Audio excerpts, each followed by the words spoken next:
Hey everyone, welcome back to the channel. Today we're taking you behind the scenes of Peter Jackson's epic The Lord of the Rings trilogy to reveal 15 big-name actors who almost brought Tolkien's characters to life. From Hollywood A-listers to surprising newcomers, these near-miss castings could have rewritten cinematic history. Ready to dive in? Let's journey into the what-ifs of Middle-earth.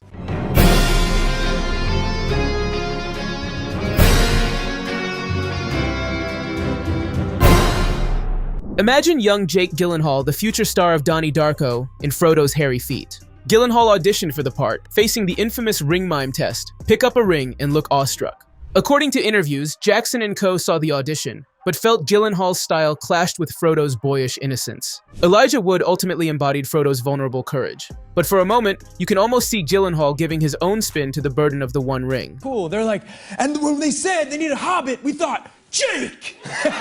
Long before he hosted The Late Late Show, James Corden tried his luck as Sam. He nailed the West Country accent. Well, he tried, and called his own audition not good. Yet he got callbacks.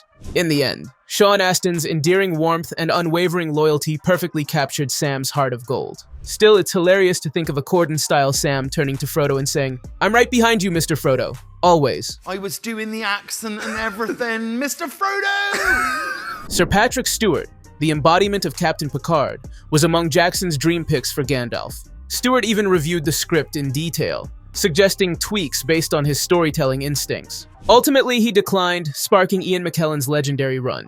McKellen's charcoal gray hair and impish twinkle now are Gandalf, but close your eyes, and you can almost hear Stewart's baritone intoning, "You shall not pass," in Federation style. A twist: Christopher Lee originally wanted Gandalf. Lee, forever linked to roles like Dracula, felt drawn to the Good Wizard. Jackson gently explained that Ian McKellen was already in talks for Gandalf, but offered Lee the role of Saruman instead. Lee accepted, and his Saruman became one of fantasy cinema's most chilling villains. Still, picture Lee's regal presence guiding the hobbits rather than betraying them. Spine-tingling what if, right? So you have come here for information. I have some for you. Sir Sean Connery was another top choice. The producers reached out hoping to secure his gravitas. Connery read the script, apparently didn't get it, and moved on. His loss was Middle-earth's gain. McKellen, with no baggage of James Bond swagger, brought Gandalf's weary wisdom to life. But imagine Connery's smoldering intensity lending power to Gandalf's lines about hope and light. Kiwi native Sam Neill, fresh off projects like Jurassic Park, was offered Gandalf but had scheduling conflicts. Spending years in Jackson's remote New Zealand would have clashed with his other commitments. Though audiences would have loved seeing Neill's familiar face among elves and hobbits, McKellen's Gandalf remains the definitive Tolkien wizard. Gandalf. Before her Kill Bill fame, Uma Thurman was in talks to play Arwen. She passed due to starting a family and the multi-year New Zealand shoot. That opened the door for Liv Tyler. Tyler's Arwen, fragile yet determined, became central to the love story with Aragorn. Still, picture Thurman's statuesque presence and Tarantino-honed charisma as the half-elven princess, wielding her dagger at the ring wraiths. I said, goddamn! Goddamn! Right after Titanic, Kate Winslet's name topped lists for Éowyn. At the height of blockbuster fame, she avoided another mega franchise, so Miranda Otto claimed the role. Otto's portrayal, culminating in the I am no man heroics, imbued Éowyn with fierce determination.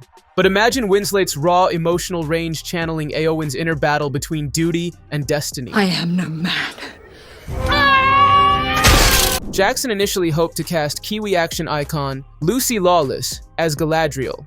Lawless, newly pregnant, chose family over the grueling schedule. Cate Blanchett then redefined the Elven Queen, her ethereal calm and hidden strength a standout. Still, Lawless's warrior background hints at a more battle-ready Galadriel, an intriguing foil to the serene version we know. Filmmakers even cast Stuart Townsend as Aragorn and had him train for 2 months, before scrapping it. They decided he looked too young to be the rugged ranger. Just days before filming, Viggo Mortensen arrived on set, bruised from his life on the road arrival. Mortensen's weathered face and quiet intensity became inseparable from Aragorn's journey to the throne. Twice Jackson approached Daniel Day-Lewis, renowned for his transformative roles. The intensely private actor turned down both offers, uninterested in the logistical beast of LotR. His loss solidified Viggo's iconic path, blending battle prowess with subtle vulnerability. Still, it's thrilling to imagine Day-Lewis's unrelenting devotion transforming Aragorn's every roar and whisper. In Gladiator era, Crowe was in talks for Aragorn but felt Mortensen was a better match. Crowe's regret later peeked through interviews, but he stood by his instincts. Mortensen's quieter, stoic style perfectly balanced Aragorn's reluctant leadership with gentle compassion, perhaps less swashbuckling than Crowe, but equally compelling. Vin Diesel, a Dungeons & Dragons fan, tried out for Aragorn. His audition reflected his muscle-bound energy, which clashed with Aragorn's world-weary humility. Yet the idea of Vin Diesel, in leather and chainmail racing Rohirrim across the Pelennor fields, that's a blockbuster mashup we'd pay to see. Fresh from Star Wars Episode 1, Liam Neeson was offered Boromir, but he declined. He didn't relish another early on-screen demise. Sean Bean stepped into the role, delivering Boromir's heartbreaking arc, noble but flawed, ultimately redeeming himself before Rory's death. Yet Neeson's towering presence might have deepened Boromir's internal struggle between glory and greed. I will look for you, I will find you, and I will kill you. For a hot minute, Kevin Conway was attached to Theoden, before Bernard Hill sealed the deal. Conway later said the limited screen time didn't justify years away in New Zealand, so he passed.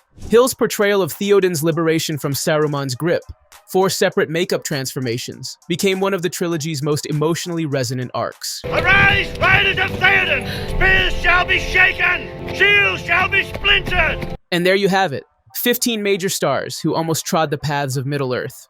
Which what-if surprises you most? Could you picture Uma Thurman's Arwen or Sean Connery's Gandalf? Drop your thoughts in the comments, hit like if you enjoyed this journey, and subscribe for more deep dives into your favorite films. That's all for today, and I'll see you in the next video. This exile, crept from the shadows, will never be crowned king.